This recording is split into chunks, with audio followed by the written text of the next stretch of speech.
آپ کو معلوم ہے کہ ماہ ربیع الاول کا آغاز ہو چکا ہے، دوسری تاریخ ختم ہوئی اور آج ہم تیسری شب میں اس وقت یہاں بیٹھے ہیں۔ یہ ماہ مبارک حضور صلی اللہ علیہ وسلم کی سیرت مطہرہ سے ایک بڑا گہرا تعلق رکھتا ہے۔ حضور کی ولادت باسعادت بھی اسی ماہ مبارک میں ہوئی، اگرچہ تاریخ کے بارے میں اختلاف ہے۔ حضور کا انتقال بھی اس ماہ مبارک میں ہوا، اور وہ متفق علیہ تاریخ ہے 12 ربیع الاول اصل میں حضور کا یوم وفات ہے، اور اکثر محققین کی رائے یہ ہے کہ آپ کا یوم ولادت جو ہے وہ 9 ربیع الاول ہے۔ یہی وجہ ہے کہ مجھے یاد ہے کہ ہمارے بچپن میں اس دن کو جو لوگ کچھ تھوڑا بہت مناتے بھی تھے تو 12 وفات کے نام سے در حقیقت یہ نام یاد کیا جاتا تھا۔ حضور صلی اللہ علیہ وسلم کی وفات کا دن ہے، کچھ کھانا پکا کر کچھ غریبوں کو مساکین کو کھلانا، یہ در حقیقت چیز تھی کہ جو اب ہوتے ہوتے اس نے بہت ہی ایک دوسری صورت اختیار کر لی ہے۔ اب یہ ایک جشن بن گیا ہے اور ایک عید کا سا سما، بلکہ واقعہ یہ ہے کہ جو اصل 2 عیدیں ہیں وہ کہیں پیچھے چلی گئی ہیں، اور یہ جو 2 عیدیں ہم نے ایجاد کی ہیں، ایک عید میلاد النبی اور ایک عید استقلال، اگر ہم جائزہ لیں تو شاید یہ 2 جو ہے یہ زیادہ فور گراؤنڈ میں آ چکی ہیں۔ لیکن یہ کہ جہاں تک آپ کی ولادت اور آپ کے وفات کا اس ماہ مبارک میں ہونا ہے وہ ثابت ہے۔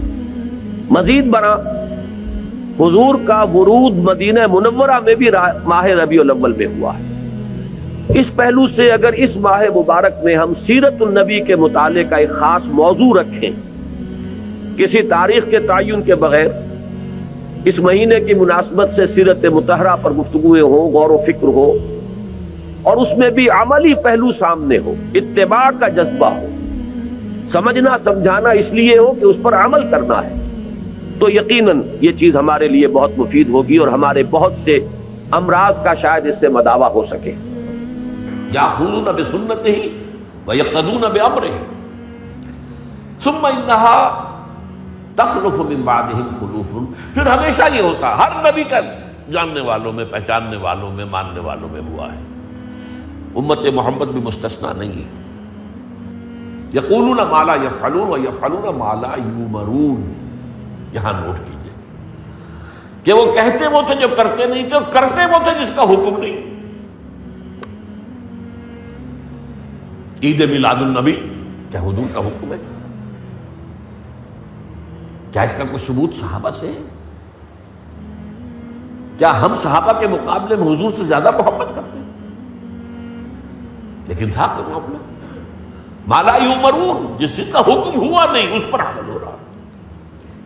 یہ ہے در حقیقت رسم پرستی، اور رسم کے اندر پھر اضافہ ہوتے چلا جانا، اس پر ردے پر چڑھتے چلے جانا جو ہے، یہ دوسرا سبب ہے۔